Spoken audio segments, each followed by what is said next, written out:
بسم اللہ الرحمن الرحیم۔ السلام علیکم اسٹوڈینٹس، آج کی ویڈیو کے اندر ہم چیپٹر نمبر 2 عبادات روزہ اور اس کی فضیلت کو کور کرنے جا رہے ہیں۔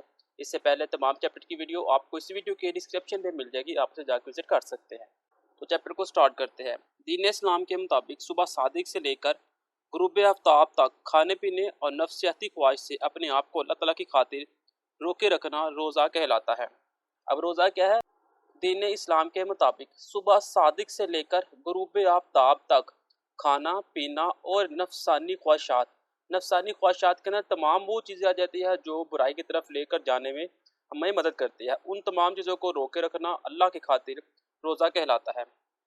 اللہ تعالیٰ نے مسلمانوں پر رمضان المبارک کے روزے اس لیے فرض فرمائے تاکہ ان میں تقوی اور پرہیزگاری پیدا ہو۔ اللہ تعالیٰ کا فرمان ہے، اے ایمان والو، تم پر روزے رکھنا فرض کیا گیا ہے جس طرح تم سے پہلے لوگوں پر فرض کیا گیا تھا تاکہ تم نافرمانی سے بچ سکو۔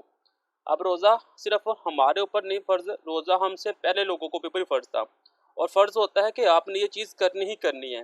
اسی لیے روزہ کیا کرتا ہے؟ وہ روزہ ہمیں تقوی اور پرہیزگاری کی طرف لے کر جاتا ہے، ہمیں اللہ تعالیٰ کا فرما بردار بناتا ہے۔ حضرت محمد صلی اللہ خاتم النبیین نے فرمایا، جس کسی نے رمضان کے روزے ایمان کے ساتھ ثواب کی نیت سے رکھے، اس کے پچھلے گناہ معاف کر دیے جائیں گے۔ صحیح بخاری کی حدیث ہے کہ اگر جس نے رمضان کے روزے ایسے رکھے جیسے اسلام نے ہمیں رکھنے کا حکم دیا ہے تو اس کے پچھلے تمام گناہ معاف کر دیے جائیں گے۔ حضرت محمد صلی اللہ خاتم النبیین نے ارشاد فرمایا، الصوم جنت، روزہ گناہوں کے مقابلے میں ڈھال ہے۔ روزہ رکھنے کے لیے سحری کا وقت ختم ہونے سے پہلے جو کھانا کھایا جاتا ہے اسے سحری کہتے ہیں۔ سحری کیا ہوتا ہے؟ سحری کا کھانا بہت بابرکت والا کھانا ہے۔ حضرت محمد رسول اللہ خاتم النبیین نے فرمایا، سحری کھایا کرو کیونکہ سحری کھانے میں برکت ہے۔ روزہ غروب آفتاب کے بعد افطار کیا جاتا ہے۔ اس وقت جو کھانا کھایا جاتا ہے اسے افطاری کہتے ہیں۔ دوسروں کو سحری اور افطاری کرانے کا بہت ثواب ہے۔ اب روزے کے حکام اور آداب ہے جی۔ رمضان المبارک میں ہر ایسے عاقل بالغ اور صحت مند مسلمان پر روزے رکھنا فرض ہے جو مسافر نہ ہو۔ صرف مسافر کے اوپر روزے کی چھوٹ ہے، لیکن وہ بھی اپنا سفر مکمل کرنے کے بعد روزے رکھے گا۔ جان بوجھ کر رمضان کو روزہ چھوڑ دینا بہت بڑا گناہ ہے۔ روزہ صرف بھوکا پیاسے رہنے کا نام نہیں، بلکہ روزہ رکھنے کے بعد اللہ تعالیٰ کی فرما برداری والے اعمال بھی لازم ہے۔ روزے کی حالت میں زبان کی حفاظت کرنا، اس سے گناہوں مثلاً جھوٹ اور غیبت سے بچانا اتنا ہی ضروری ہے جتنا روزہ رکھنا ضروری ہے۔ جو لوگ روزہ رکھنے کے بعد اللہ تعالیٰ کی نافرمانی نہیں چھوڑتے وہ صرف بھوکے پیاسے رہتے ہیں، انہیں روزے کا اصل ثواب اور برکت حاصل نہیں ہوتی۔ اب دیکھیے، روزہ رکھنے کا یہ مقصد نہیں کہ صرف آپ نے صبح سے لے کے شام تک آپ نے کچھ کھانا پینا نہیں، بلکہ آپ نے وہ تمام کام چھوڑنے ہیں جو برائی کی طرف لے کر جاتے ہیں۔ رمضان المبارک صلح کا مہینہ ہے، اس میں جھگڑوں سے بچنے کا بھی خاص حکم دیا گیا ہے۔ رسول اللہ خاتم النبیین کا ارشاد ہے، اگر کوئی شخص تم سے لڑائی کرنا چاہے تو اس سے کہہ دو کہ میں روزے سے ہوں۔ رمضان کی فضیلت اور اعمال۔ اسلامی مہینوں میں سب سے فضیلت والا مہینہ رمضان کا مہینہ ہے۔ اس مہینے میں جنت کے دروازے کھول دیے جاتے ہیں۔ اللہ تعالیٰ اس مہینے میں نیکیوں کے ثواب کو 70 گنا بڑھا دیتا ہے، یعنی کہ اگر کوئی بندہ ایک نیکی کرے گا تو اس سے 70 گنا بڑھا کے ثواب ملے گا۔ رمضان میں عشاء کی نماز کے بعد تراویح بھی ادا کی جاتی ہے جس میں مکمل قرآن مجید کی تلاوت ہوتی ہے۔ رمضان مبارک میں صدقہ خیرات کرنے اور روزہ داروں کو سحری اور افطاری کرانے کا بہت ثواب ہے۔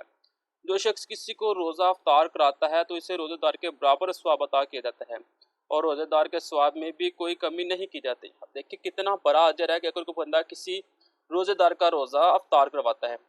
رمضان مبارک کے آخری 10 دن میں مسجد میں اعتکاف کرنا حضرت محمد رسول اللہ خاتم النبیین کی سنت ہے۔ ان دنوں میں شب قدر بھی تلاش کرنی چاہیے۔ شب قدر رمضان مبارک کے آخری 10 دنوں کی طاق راتوں میں سے کسی ایک رات ہوتی ہے۔ یہ بہت ہی خیر و برکت والی ہوتی ہے۔ قرآن مجید میں اسے 1000 مہینوں سے بہتر قرار دیا گیا ہے۔ اللہ تعالیٰ کا فرمان ہے، شب قدر 1000 مہینوں سے بہتر ہے۔ دیکھیں شب قدر کی فضیلت کے متعلق بتایا جا رہا ہے کہ شب قدر 1000 مہینوں کی عبادت سے بہتر ہے۔ رمضان میں نبی کریم خاتم النبیین کے معمولات۔ نبی کریم خاتم النبیین رمضان کا چاند دیکھنے پر اللہ تعالیٰ سے برکت کی دعا مانگتے۔ رمضان والے کی راتوں میں قیام اللیل، تراویح اور تہجد کا خصوصی اہتمام فرماتے، سحری کا اہتمام فرماتے اور اپنی امت کو بھی اس کی تلقین فرماتے۔ رمضان مبارک میں آپ خاتم النبیین کے خصوصی معمولات میں سے حضرت جبرائیل علیہ السلام کے ساتھ قرآن مجید کا دور اور آخری 10 دنوں کا اعتکاف ہے۔ حضور